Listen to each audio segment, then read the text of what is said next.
Hello, everybody. It's your boy Justin. So, welcome to part two of our Mortal Kombat marathon, which is a special for our martial art madness month. We're reviewing martial art movies, mostly Wuxia movies because that was what I was in the mood for. But I decided I'll mix in some martial art movies that aren't wuxia, which is Chinese fantasy, for the people who aren't into wuxia. Which so I finished watching Mortal Kombat Annihilation, which is a 1997. It's like the sequel to the original. It's directed by John R. Leonetti, he's mostly a cinematographer, and mostly a cinematographer. So which is why I guess explains why this movie's such a piece of shit.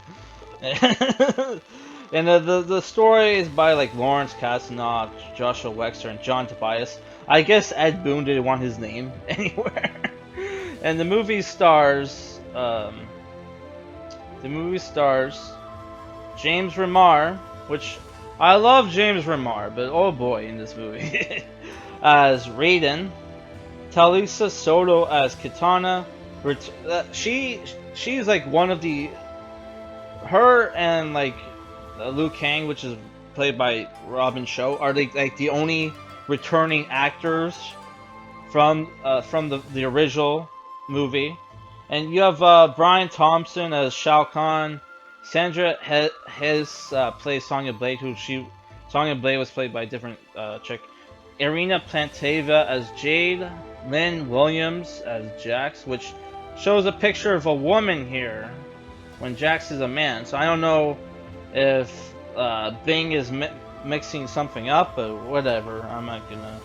You got Rainer shown as Shinnok, which I had no idea that was supposed to be Shinnok in the movie, right?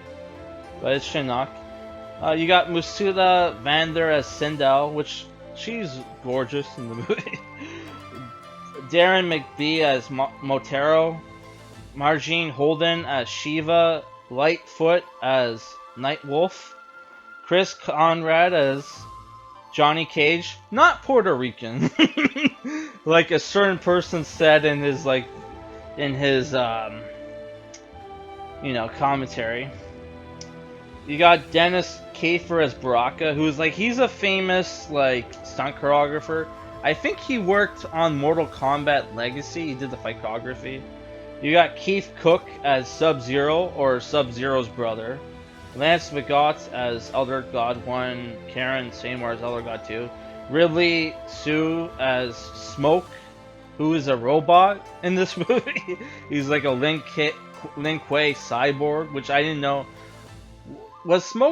Did Smoke ever turn into a Lin Kuei cyborg? I don't remember that, but I guess that's a thing.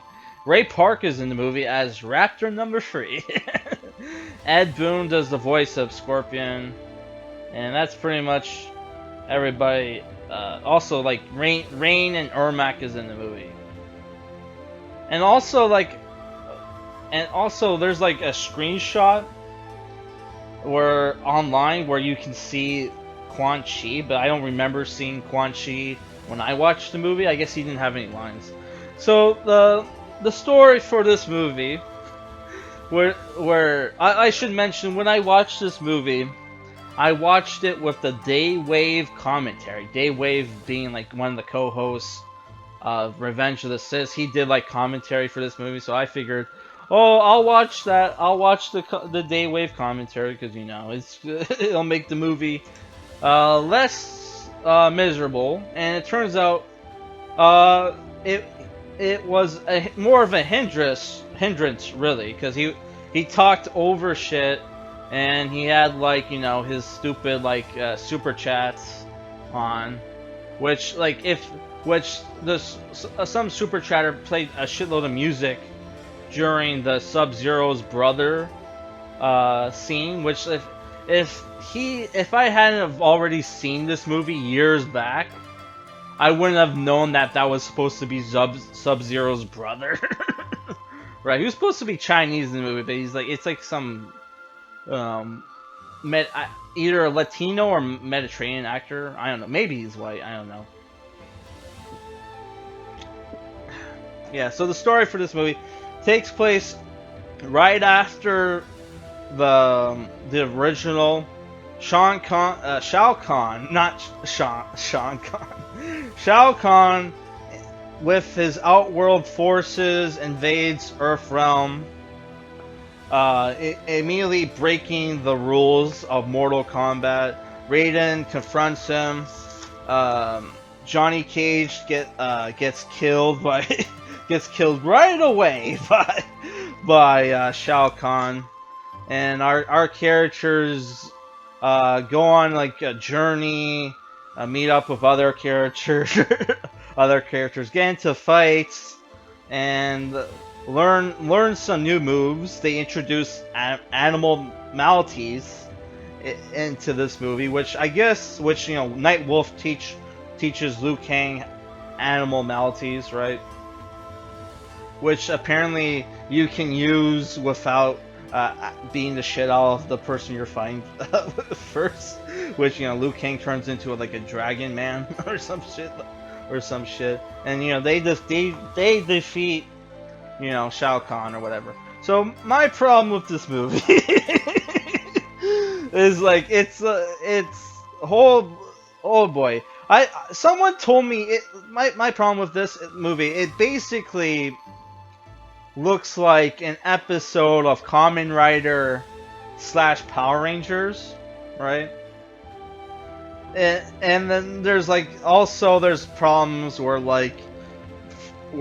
there's like Sonya Blade gets into a mud fight with another girl. I think it's Melina, which, you know, Melina doesn't ever show her Baraka face, but Melina is in the movie, and like after like, you know, the fight, she's all covered in mud and shit, and then like it'll cut to some where we'll see other characters in another place, and then she'll be completely clean, her hair is fine, which I gotta say, I love like Sonya Blade's rack in the movie. that was like the only good thing in the movie, which, you know, she just wears this tight white tank top, which, you know, one of the few saving graces of this movie.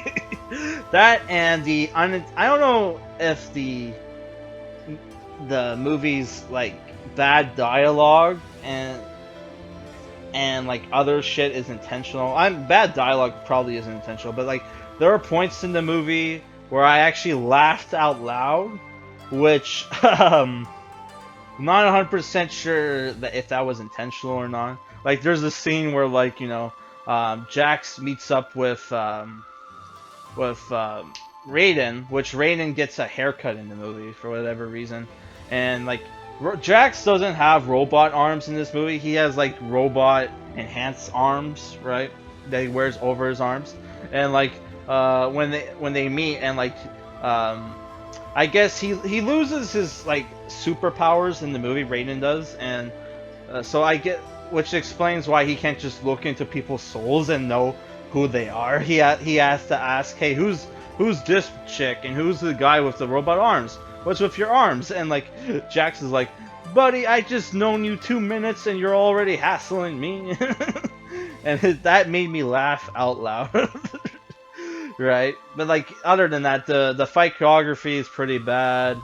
The sets, a lot of CG, green screen backgrounds, which look terrible. The monsters in the movie look pretty bad, which they kept the monsters in the first movie, the CGI monsters, to a minimum, right? Here, it's pretty heavy, dude. It's like all over the place. And I think, I could be wrong, but Shiva, Shiva, who's like a character that has 4 arms, kind of like Goro, I think 2 of her arms were CGI, which looked pretty bad. If but yeah, the movie, it's the thing with this movie. It's just like everything about this movie is bad. The acting, everything. Like someone like Dave Wave Man made a good point, which, you know, during his commentary he made a lot of bad points, but like one of the good points he made was that this movie's script was so bad, even the D-list actors of the first movie turned this piece of shit down, right? And like James Remar is when the best actor of your film is James Remar, that is kind of a problem. Which I'm not talking shit about James Remar. I like James Remar. He was great as Ajax in that you know, the Warriors movie, and you know, he was cool as Dexter's dad, right? And he did an okay job in the Django Quentin Tarantino movie, where he played like pretty much the same character twice. Both characters get killed, right? And I want to see that Robot Wars movie. Apparently, there's like a robot war movie that's kind of that was titled the sequel to Robot Jox when it wasn't really a sequel to Robot Jox. They sold it as one, and I kind of want the premise for that movie sounds really cool, and James Remar is in it. It's apparently a movie where James Remar plays like a scientist who creates a giant robot to fight aliens who've, like, you know, conquered and are, you know, inhabiting, like, what's it called when enemy forces occupy a planet, or like, you know, not planet, but you know what I mean. Fuck. Occupation? I don't fucking know. Whatever. The movie sounds like it's straight out of an anime, and I want to watch it.